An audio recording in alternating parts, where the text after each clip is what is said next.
I'm going to start this video with a simple definition. Consistent. Acting or done in the same way over time, especially so as to be fair or accurate. Otherwise, another definition, unchanging in nature, standard, or an effect over time. A third definition, compatible or in agreement with something.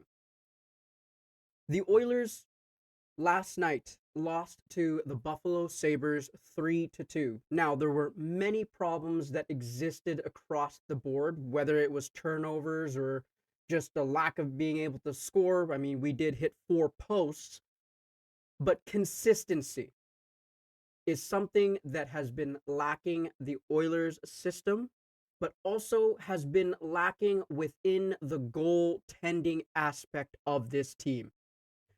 I have been doing my best to be okay with Stuart Skinner and Calvin Pickard because they led us to the Stanley Cup final last year.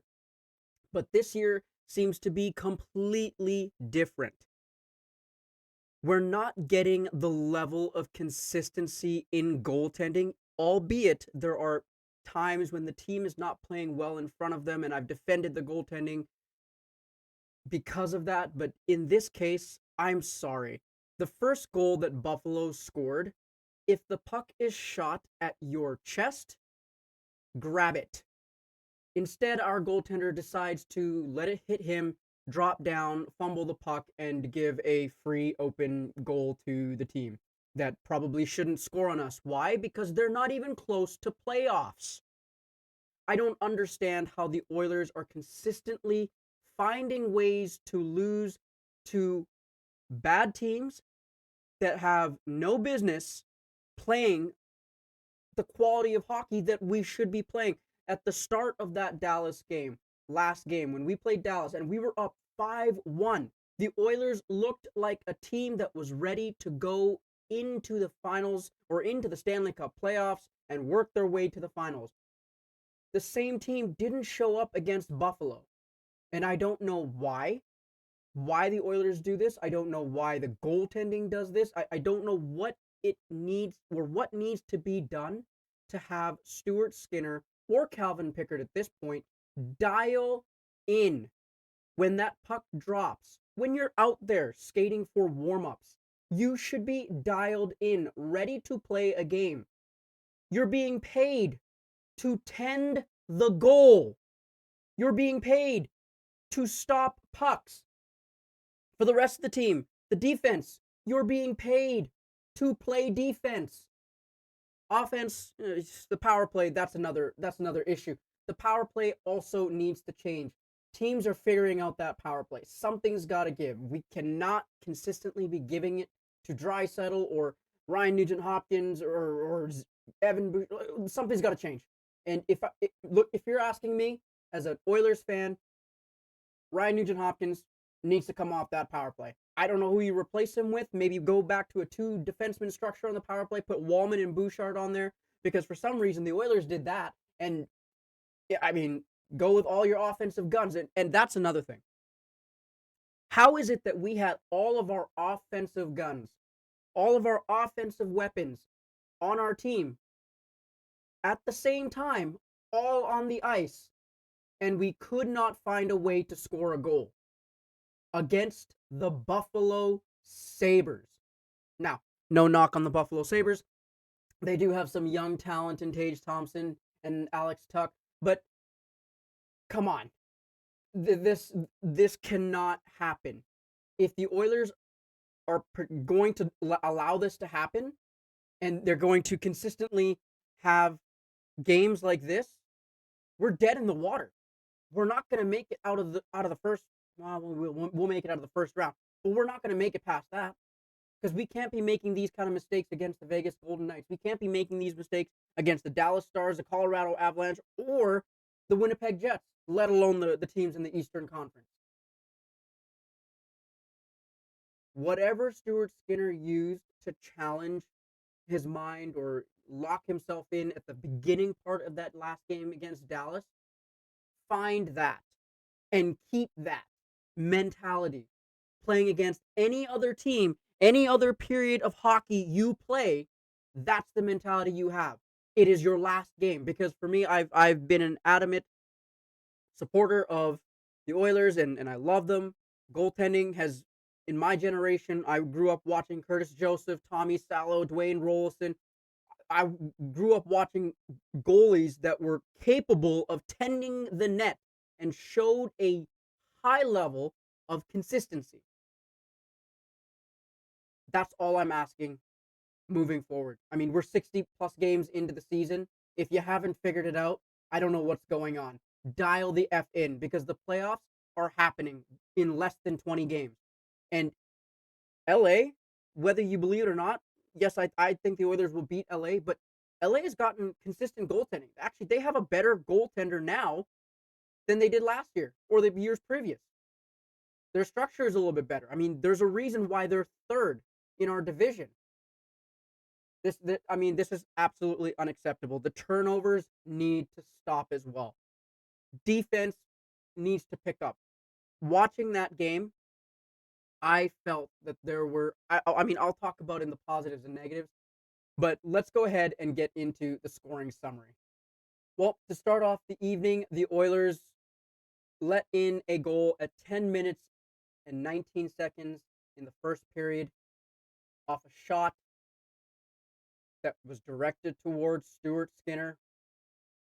It hit him right in the chest, bounced off of him. He fumbled the puck. It laid in front of him, and Tage Thompson goes ahead and buries that goal. Great start. The second period, the Oilers come out and they net one of their own at 135. A really quick jump. This is what I thought the Oilers were going to do. Come out and respond.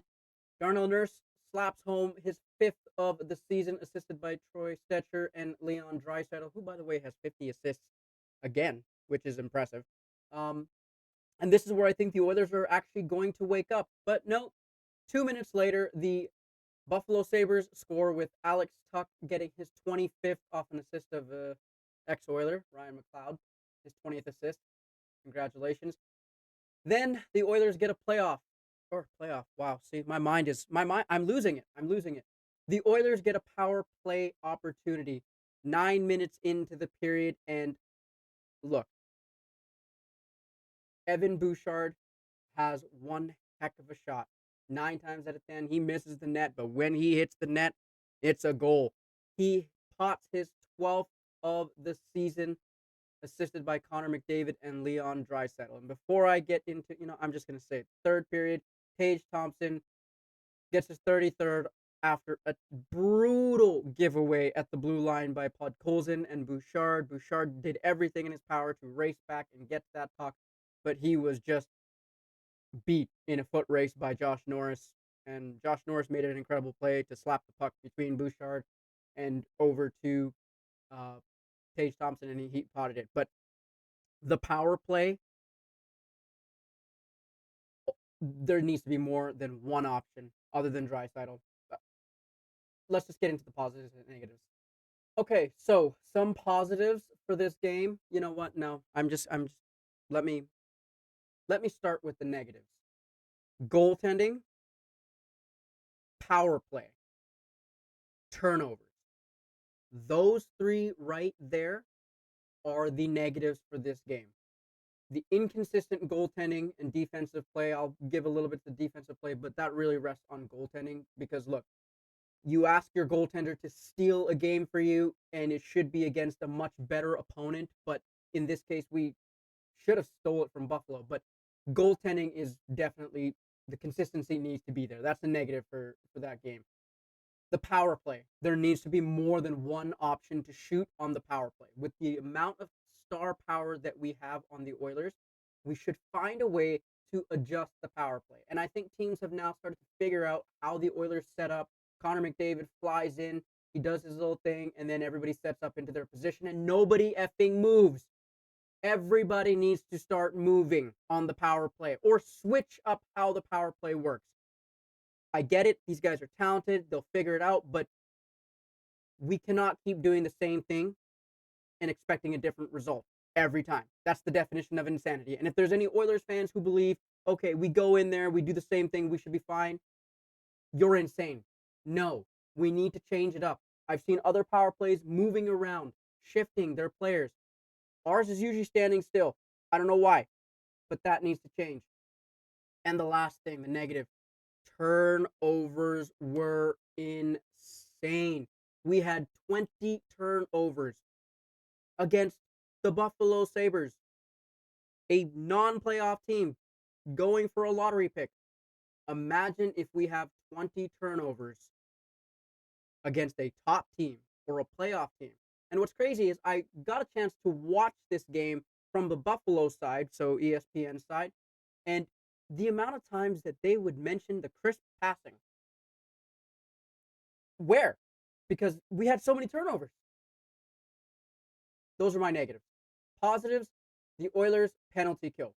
I will give the Oilers penalty kill credit because they had to fight off 8 minutes worth of penalties and they did not allow a single goal. I'll take it. That's my only positive. I can't give a positive to anybody else, well, other than Jake Wallman, but I mean, that's Jake Wallman.